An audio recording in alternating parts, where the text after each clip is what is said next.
love you love me. Get over here! Finish him.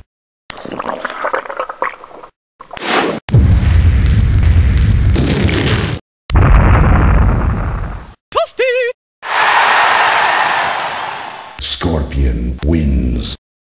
Fatality.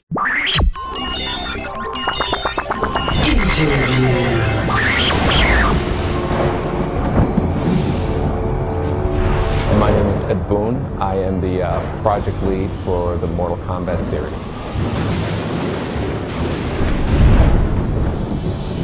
Today we are looking at Mortal Kombat versus DC Universe, and it's a pretty big departure for the Mortal Kombat series.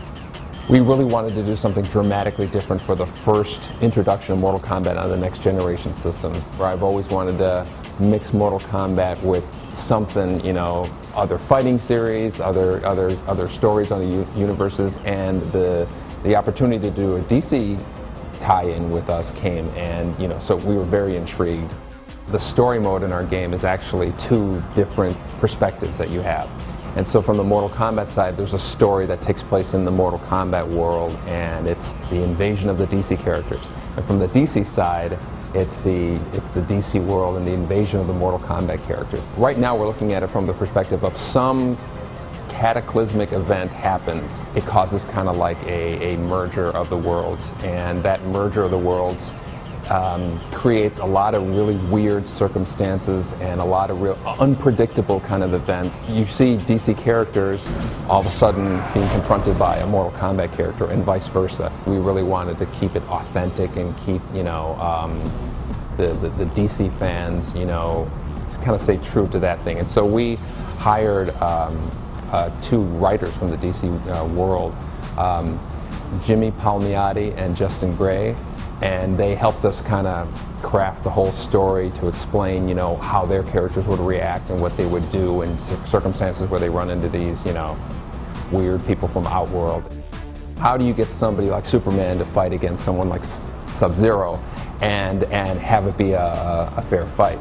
We had to introduce elements in the story that would, you know, kind of make it more plausible, kind of make it more believable. And so, you know, the abilities of some of the more human characters are elevated up to a level that they can compete with someone. And since, you know, the kind of the supernatural thing that's going on is magic related, and Superman is kind of vulnerable to magic, you know, it kind of makes it a little bit more, you know, plausible that, you know, he would take a punch from Scorpion and feel it. There's a number of factors that we kind of put into play in our decision of which characters, you know, we'd want to use from the Mortal Kombat and the DC side. And a big one is popularity. You know, if we're going to have a DC characters, we want characters that people will see, recognize, want to play. Just as, like, you know, Mortal Kombat characters, you know, I think people are going to be looking for a Scorpion or a Sub-Zero. Probably a little bit more secondary is the appropriateness of the character in terms of their style of fighting or what they look like. It's a combination of popularity, their style of fighting, and also parallels with Mortal Kombat characters. You know, we have, you know, Batman and Sub-Zero are great counterparts to each other.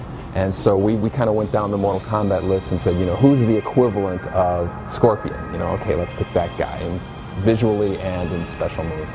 There are certain things that DC characters can't do, but we don't have stage fatalities where, you know, the round ends, so to speak. So it's you have to, you know, beat the guy to death this time, and there's no kind of quick ways to do that.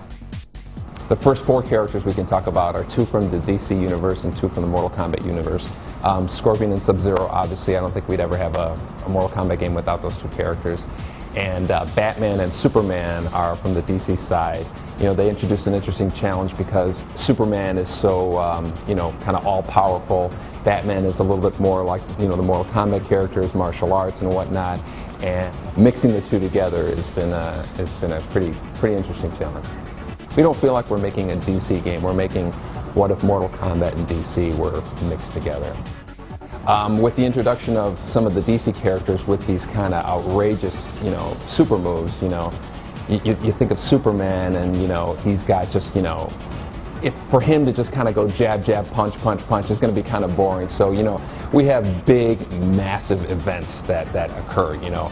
People are thrown through buildings, people, you know, fall off buildings, land, and, you know, they're fighting while they're falling, punching and kicking, ducking, all the kind of basic mechanics of a fighting game.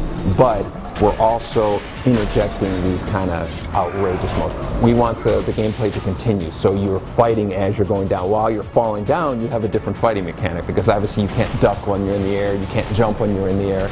And so we have a whole different fighting mechanic, and then the same with the close combat. You know, if I reach out and I grab you, move you in close, the camera zooms in, you know, kind of waist up. It's almost like a boxing perspective. We really wanted to keep the brutality of Mortal Kombat, and so interjecting those kind of moments to a more traditional fighting is how I would kind of describe the mechanic of MK versus DC. Mortal Kombat versus DC Universe is going to be available this fall for the Xbox 360 and the PlayStation 3. Excellent. Get over here! Sector.